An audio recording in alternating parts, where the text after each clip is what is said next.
A man stepped out of the press pen with a camera bag slung low. Too heavy, too deliberate. He leaned toward Prince George and whispered, "Mom's waiting by the red Jaguar." Prince George knew instantly. There was no Jaguar. At 10 years old, he remembered the lesson. Don't shout, don't run, show the signal. His hand rose, palm open, thumb tucked, fingers folding. The silent plea every child is taught but praised never to use. Lance Corporal Aiden Kerr saw it, and in that instant, protocol broke. His rifle snapped from ceremony straight onto the suspect. But what was inside that bag? And how close did the plan come to succeeding before the entire courtyard erupted? Before I show you exactly what happened in those terrifying minutes, make sure you're subscribed and drop a comment telling us where in the world you're watching from. Now, let's get into it. The spring sun cast a clean light across Fry Court at St. James's Palace. The kind of light that made London feel possible again after a gray winter. Flags snapped overhead in the restless April breeze, their colors sharp against the creamstone walls that had watched this same ceremony unfold for generations.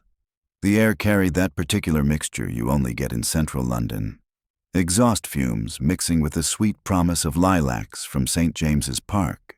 The metallic tang of old iron railings warmed by the afternoon sun. Tourists pressed 3 deep against the black barriers, phones already raised like offerings to whatever pageantry was about to emerge from the palace depths. A German family had claimed the prime corner spot an hour early, their guidebook bristling with highlighted passages. American voices carried over the crowd, parents lifting children to shoulders for better views. Someone's camera flash went off by accident, drawing irritated shushes from the serious photographers with their professional rigs.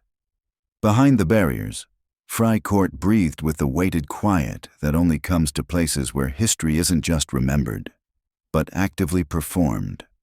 The stones themselves seemed to absorb sound, muffling the ordinary noise of a London afternoon into something more reverent. From somewhere beyond the main arch, brass instruments called to each other in warm-up scales, their notes rolling off ancient walls and settling into the bones of everyone present. Lance Corporal Aiden Kerr felt those notes through his boots, through the stock of his L85 rifle, through the precise angle at which he held his chin beneath the towering bearskin hat. To the tourists with their cameras, he was exactly what they expected. A scarlet monument to tradition, motionless, unblinking, as permanent as the stones he stood upon. But beneath the shadow of black fur, his eyes moved constantly. At 32, Aiden was older than most of the lads rotated through ceremonial duties. The younger guards saw dress uniform as a reprieve from real soldiering. Aiden understood it differently. 2 tours in Helmand had taught him that threat environments change. They don't disappear. The skills that kept you alive in an Afghan compound, reading crowds, counting exits, watching hands, worked just as well in the heart of London. His left knee still ached when the weather turned, a permanent reminder of the IED that had ended his infantry career and brought him here. Some of his mates had offered their condolences when he'd been assigned to ceremonial duties, as if standing guard at royal residences was somehow less than real soldiering. They didn't understand what Aiden had figured out quickly enough. The uniform was different, but the job was to stand between danger and those who couldn't protect themselves. And right now, every instinct honed in 2 decades of military service was telling him something was wrong. The media pen looked wrong. It always looked chaotic. Tripods tangled together, camera bags scattered around boots, lenses bumping as photographers jostled for position. But today, the chaos had a pattern to it, a deliberate disorder that made Aiden's shoulder blades itch with recognition. He'd seen this before in villages where Taliban fighters tried to blend in with civilians. Too much performance, not enough authenticity. One man in particular caught his attention, late 20s, clean-shaven, but pale in the way of someone who'd spent too many nights staring at a ceiling. His press lanyard hung from a gray cord, but the lamination looked fresh. Edges too clean, font slightly off from the official BBC and Reuters badges surrounding him. His jacket was heavy for April weather, cut loose at the shoulders in a way that suggested concealment rather than comfort. Most damning of all, his camera cap was still on. While veteran photographers around him adjusted lenses and checked light meters, this man barely touched his equipment. Instead, his attention tracked methodically across the royal viewing section, counting the intervals between protection officers, noting sight lines, timing rotations. He stood with the unnatural stillness of someone concentrating very hard on appearing casual. Aiden recognized the stance. He'd worn it himself years ago, watching a compound gate in Sangin while waiting for the signal to breach. The man wasn't there to take photographs. He was there to do a job. The memory hit him with uncomfortable clarity. A village market in Afghanistan where his patrol had stopped to interact with locals, children playing football between the stalls, vendors hawking fruit.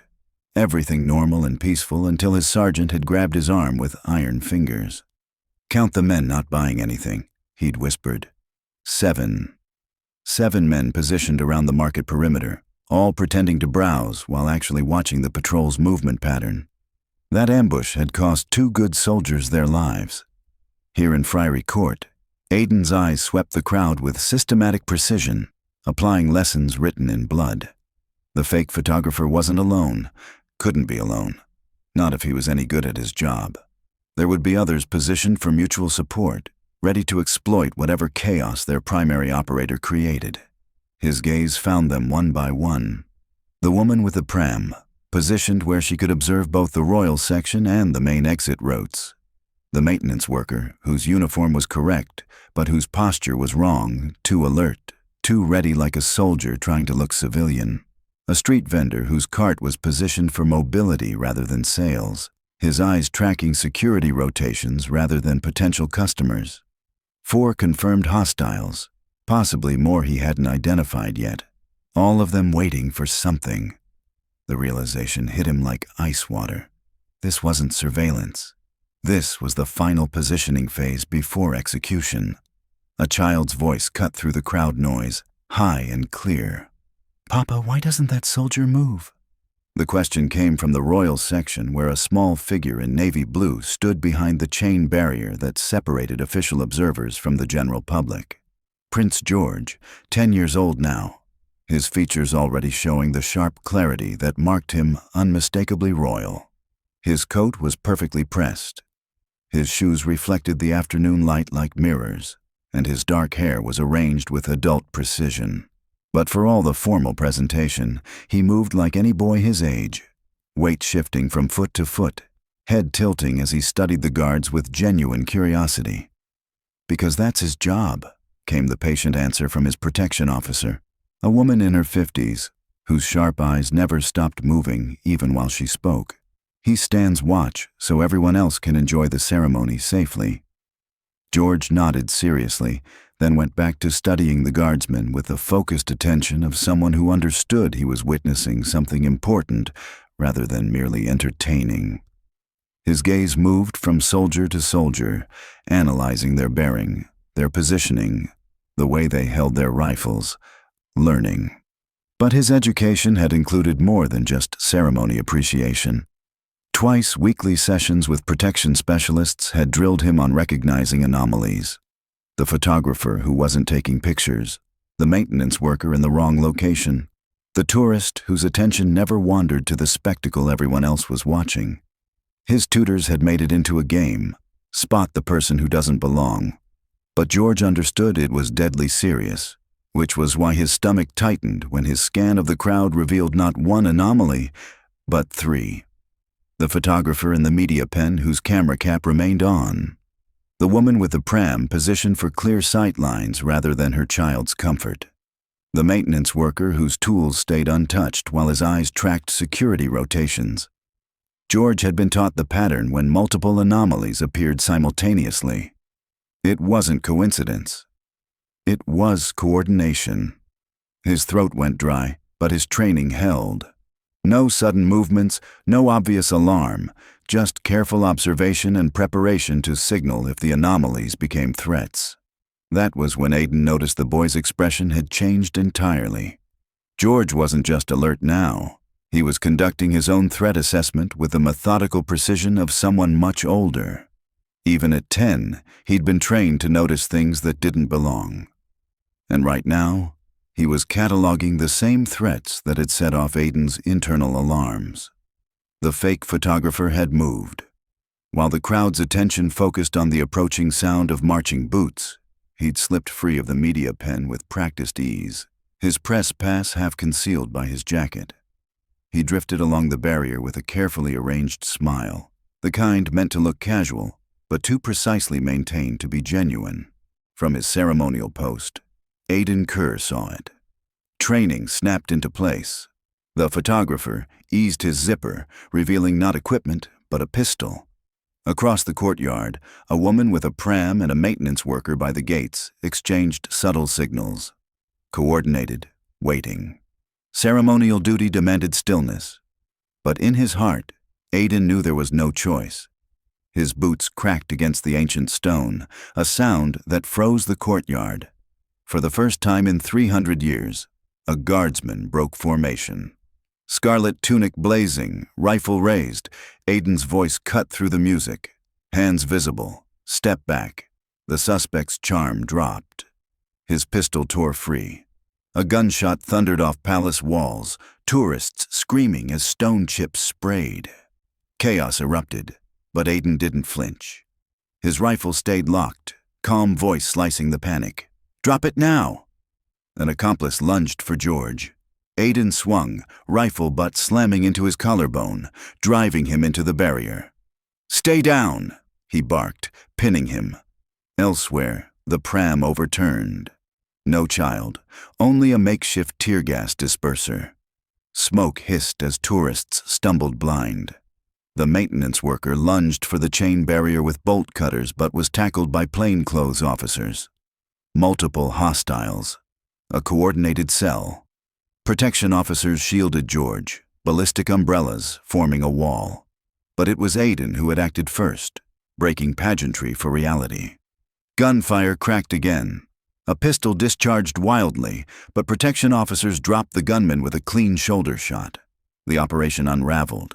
Phones, maps, forged credentials, and burner devices seized from suspects revealed infiltration and wider plots. This wasn't opportunism. It was phase one of something far larger. In the smoke and chaos, George's eyes found Aiden. No smile, just recognition.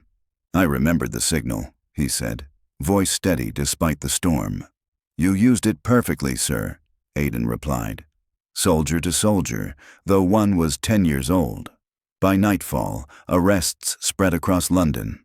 Phones uncovered floor plans of royal residences, school routes, schedules, evidence of a conspiracy with inside help.